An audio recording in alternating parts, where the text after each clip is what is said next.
साथियों, आपने फिर से खबर देख ली होगी कि यूक्रेन भी चुप्पे नहीं बैठेगा। अब यूक्रेन ने भी रशिया के ऊपर गिरा दिया है बॉम्ब, और ऐसी जगह कि आपको क्या बताएं। आइए समझने का प्रयास करते हैं कि अचानक से क्या हो गया, मतलब चल क्या रहा है। एक तरफ बातचीत होती है कि चलो शांति बना रखते हैं, एक तरफ पुतिन अपनी डिमांड रखते हैं, उस बात पे अग्री कहीं ना कहीं करी जाती है, और फिर अचानक से बॉम्बर कर दिया जाता है। तो ये चीजें कैसे खत्म होंगी यही समझ नहीं आता है। फोन टॉक जो हुई थी ट्रम्प और पुतिन के बीच में, उसका क्या ही रिजल्ट निकला भगवान जाने। अभी तो फिलहाल आप देख सकते हैं कि Ukraine strikes Russia nuclear bomber base with drones. तो क्या कर दिया है थोड़ा सा समझते हैं बैकग्राउंड में जाके। लेकिन फिलहाल न्यूज क्या है? न्यूज है कि यूक्रेन ने अटैक करा है रशिया के न्यूक्लियर बॉम्बर बेस पे ड्रोन के माध्यम से। समझिए बात को।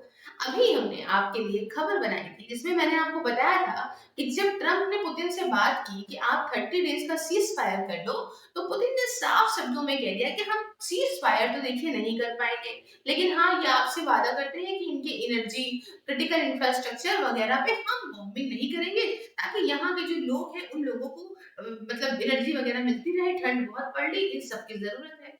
लेकिन यूक्रेन के अंदर कहना यूक्रेन का ये था कि देखिए ये हमारे हॉस्पिटलों पे कर रहे हैं अटैक, ये चाहते ही नहीं है पीस टॉक करना। और ये क्या बात होती है, हम एनर्जी क्रिटिकल मतलब क्रिटिकल इंफ्रास्ट्रक्चर पे बॉम्बिंग नहीं करेंगे, बाकी जगह पे करेंगे, वॉर एरिया पे करेंगे। जो एरिया हमारा है हम ले लेंगे, आप नाटो ना ज्वाइन करो, ये उनकी शर्त थी पुतिन की। इसके अलावा foreign add, foreign soldier, foreign intelligence, ये सारी चीजें नहीं मिले ज़ेलेंस्की को, यूक्रेन को, ये चीज़ें इनकी शर्त थी। तो ये सब बातें चली रही थी। खैर ज़ेलेंस्की ने फिर कहा कि चलो ये सब तो कहने की बातें हैं, हमारे इन्वॉल्वमेंट के बिना तो सवाल ही नहीं उठता कि सारा कुछ बीच में जो है वो पीस टॉक्स हो सकती हैं। फिर ये भी बात हुई कि चलो फ्यूचर में बात करेंगे, तो एक neutral country Saudi Arabia, Turkey है। टर्की के अंदर भी हम देख रहे हैं कि वहाँ का भी आदमी भाग ही गया है। लेकिन यहाँ बैठ के बात करेंगे, तो ये सब चीजें चली रही थी बीच में। और हम एक खबर और देखते हैं कि यूक्रेन को फिर से उसकी खोपड़ी सनक गई और इसने स्ट्राइक कर दिया रशिया के strategic bomber airfield, triggering huge blast. इस ब्लास्ट की जो देखा जा रहा है तस्वीरें, रियोटर्स ने कंफर्म किया है। बहुत सारे टेलीग्राम पे वीडियोस, फोटोज बहुत सारी फॉरवर्ड हुई हैं, और ये देखा गया है कि लाइव यहाँ पे फोटो वीडियो बनाई गई है कि जो है यहाँ पे बॉम्बर करा गया। बहुत तेजी का एक धुआं भी उठा है। ठीक है, Ukraine hits Russia's new bomber airfield, massive explosion caught on fire.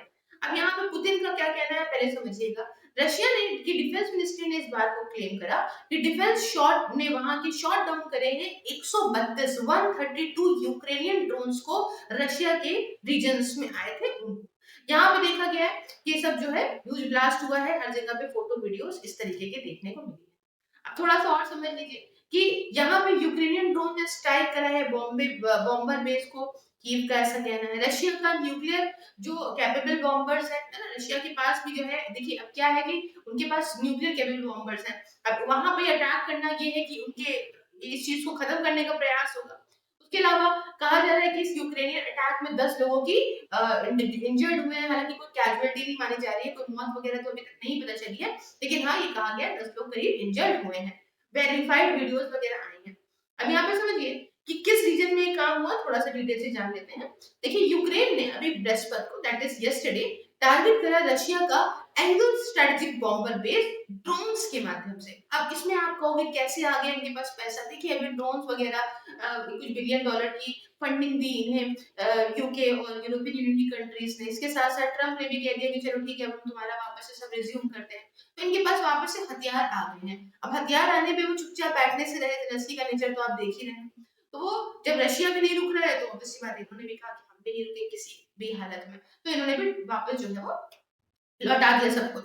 अच्छा, अटैक ने एक मेजर ब्लास्ट को ट्रिगर करा एंड करीब 700 किलोमीटर का, मतलब 435 माइल्स का front line of the war से देखा गया, और ये सारा रशियन ऑपरेशन देखने को मिला। अब रशिया के डिफेंस मिनिस्ट्री ने भी क्लेम करा, मैंने आपको बताया कि उन्होंने भी 132 करीब ड्रोन्स को मार गिराया है।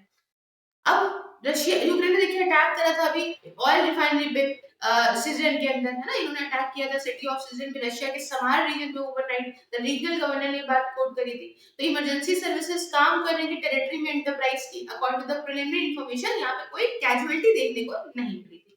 ठीक है? बहरहाल क्या होगा, अब कैसे पुतिन इस पर रिटेलिएट करेंगे वो तो आने वाला वक्त ही बताएगा। फिलहाल चाहे ये हो और चाहे उधर गाजा इजराइल हो, यहाँ पे तो सीज फायर रुक के पीस टॉक्स होके तब धड़ाधड़ बॉम्बिंग हो रही है। पता नहीं इन दोनों ही देशों का, चारों देशों का क्या ही फ्यूचर होने वाला है। फिलहाल आपका फ्यूचर क्या हो ये आप डिसाइड कर सकते हैं, इसलिए आप ज्वाइन कर सकते हैं मेरी वर्चुअल लाइब्रेरी को मात्र 99 रुपीज पर मंथ में, जिसमें आप जाड़ा गर्मी हुई या बरसात डिसिप्लिन तरीके से किसी भी एग्जाम की तैयारी सभी अपने ऐसे बच्चों के साथ बैठ के पढ़ सकते हैं। इसके रिगार्डिंग मुझसे बात करने के लिए आप कॉन्टैक्ट कर सकते हैं 9919785532 on WhatsApp and @SILFISSales on Telegram पे। साथ ही आप मुझे हर सोशल मीडिया प्लेटफॉर्म पे फॉलो कर सकते हैं। ये वीडियोस आपको फेसबुक पे भी मिल जाएंगी। बाकी सारे लिंक्स डिस्क्रिप्शन बॉक्स में है, जैसे कि आप इंस्टाग्राम पे करते हो तो शॉर्ट्स और एमसीक्यूज, टेलीग्राम पे पीडीएफ और एक्स वगैरह पे आप चाहो तो मुझे फॉलो कर लो, उसमें हम बहुत सारी करंट न्यूज शेयर करते हैं। इसके अलावा आप ज्वाइन उनको प्रेस करके मेरी मेंबरशिप को ज्वाइन करके मुझे मेरे काम में भी सपोर्ट कर सकते हैं। वैसे नेक्स्ट वीडियो में किसी नए और इंटरेस्टिंग टॉपिक के साथ। जय हिंद।